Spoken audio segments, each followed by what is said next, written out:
Hello friends, સ્વાગત છે તમારું મારી ચેનલમાં. તો આજે આપણે બનાવવાના છે રવામાંથી એકદમ સરળ રીતે રવાના લાડવા.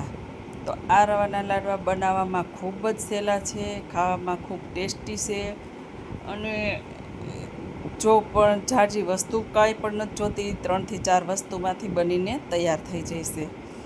હવે એટલા સોફ્ટ અને એટલા સફેદ લાડવા બનીને તૈયાર થાય છે તે કે તમે કોઈ દિવસ જાણ્યું પણ નહીં હોય. બનાવવા ખૂબ જ ઈઝી છે. તો ચાલો આપણે બનાવવાનું શરૂ કરીએ. અત્યારે એક કઢાઈ લઈ લીધી છે, તે ગરમ થઈ છે કઢાઈ. તેની અંદર હું અત્યારે 2 કપ સૂજી ઉમેરીશ. હવે આ સૂજી જો તમે ઝીણી પણ લઈ શકો અથવા તો જાડી પણ લઈ શકો. હવે સૂજીને આપણે એકદમ સ્લો ગેસ ઉપર જ શેકવાની છે. આને એકદમ ધીરા ગેસ ઉપર 5 મિનિટ જેવું આપણે ચલાવતા રહેવાનું અને શેકતા રહેવાનું. આમાં ઘી અત્યારે ઉમેરવાનું નથી, એમને કોરી જ સૂજી આપણે એટલે કે રવો કોરો રવો જ શેકવાનો છે. હવે 5 મિનિટ સુધી જો કોરો તમે કહેશો કે કોરો રવો કેમ શેકવાનો, કોરો રવો શેકો ને એટલે લાડવા તમારા છે ને એકદમ દૂધ જેવા સફેદ બનીને તૈયાર થાય. અને જો ડાયરેક્ટ આપણે ઘી સાથે શેકીને તો ઘી ગરમ થાય ને એટલે તેની સાથે રવાનો જે કણ હોય ને એ પણ એકદમ તમારે બ્રાઉન કલરના થઈ જાય. એટલે રવાના લાડવા છે એ થોડાક રતાશ પડતા થાય. હવે 5 થી 10 મિનિટ કોરો રવો શેકી લીધો છે, તો તેની અંદર આપણે ઘી ઉમેરવાનું છે. ઘી એકદમ આપણે ઓછું ઉમેરવાનું છે. 2 કપ સૂજી લીધી હતી તો તેની અંદર અડધાથી પોણો કપ જેટલું આપણે ઘી લીધું છે.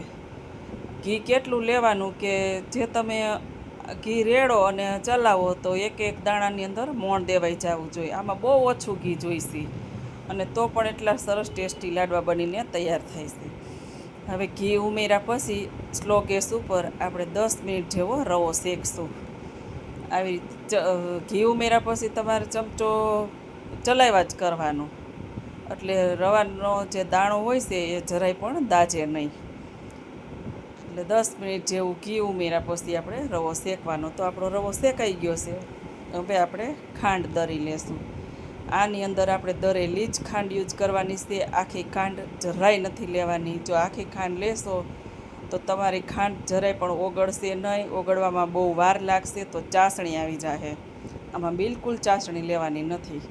હવે દરાઈ ગયેલી ખાંડ છે એ આપણે રવો શેકો એ ગરમ જ છે તેની અંદર આપણે ઉમેરી દેવાની અને આને પણ આપણે મિક્સ કરતું જવાનું, સ્લો ગેસ ઉપર શેકતું જવાનું. એટલે આને પણ 5 મિનિટ જેવું આપણે શેકશું. એટલે કે ખાંડ ધીરે ધીરે દરેલી છે એટલે મેલ્ટ થવા માંડશે કે ઓગળવા માંડશે. ધીરે ધીરે ઓગળતી જાહે એમ રવાની દાણો છે એ એક કણ આપણો ફૂલતો જાહે.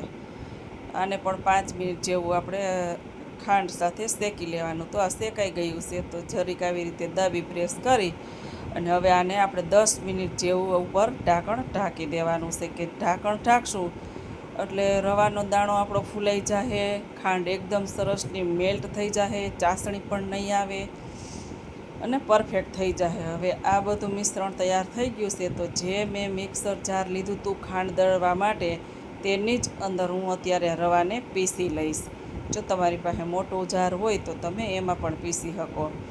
અત્યારે 2 વાસણ બગડે નહીં એટલે એની અંદર જ મેં પીસી લીધું છે. તેની અંદર 4 થી 5 એલચીના દાણા લઈ લીધા હતા કે સાથે સાથે એ પણ પીસાઈ જાય. આ બધું પીસાઈને એકદમ સરસ નરમ બનીને તૈયાર થઈ ગયું છે. તો હવે એક બાઉલની અંદર આપણે બધું જ મિશ્રણ લઈ લેવું. આને પણ આપણે 10 મિનિટ જેવું ઠરવા દેવાનું છે કે આપણા લાડવા વારી ત્યારે આપણો હાથ ન દાજે એટલું થઈ જાય ત્યાં સુધી ઠરવા દેવાનું છે. આ લાડવા બનાવવા ખૂબ ઈઝી છે, ખાવામાં પણ ખૂબ ટેસ્ટી છે અને એટલા સરસ લાડવા બનીને તૈયાર થાય. જે રીતે લાડવો વારશો તો આસાનીથી તમારો લાડવો બનીને તૈયાર થઈ જશે અને એકદમ નરમ લાડવો બનશે. નરમ તો બનશે પણ સાથે સાથે આપણે જે રવો કાચો શેક્યો હતો ને એટલે કાચા રવો શેકવામાંથી રવો એકદમ રવાના લાડવા સફેદ પણ બનશે. જો આવી રીતે રવાના લાડવા બની અને તૈયાર કરી લીધા છે. એકદમ સફેદ લાડવા બન્યા છે, એકદમ સરસ પોચા બન્યા છે કે તમે મોઢામાં મૂકશો ને તો પણ પાણી પાણી થઈ જશે. એટલા પોચા લાડવા બનીને તૈયાર થાય. જો તમે બીજા કોઈ લાડવા બનાવતા હશો ને તો ક્યારેક લાડવો કઠણ થઈ જાય, ક્યારેક લાડવો ફાટી જતો હોય છે, ક્યારેક ખરાબ પણ થઈ જતો હોય છે, અને એને 1 મહિનો સુધી આ લાડવા ખરાબ પણ નહીં થાય. વિડીયો ગમે તો લાઈક શેર સબસ્ક્રાઈબ કરી દેજો. જય શ્રી કૃષ્ણ.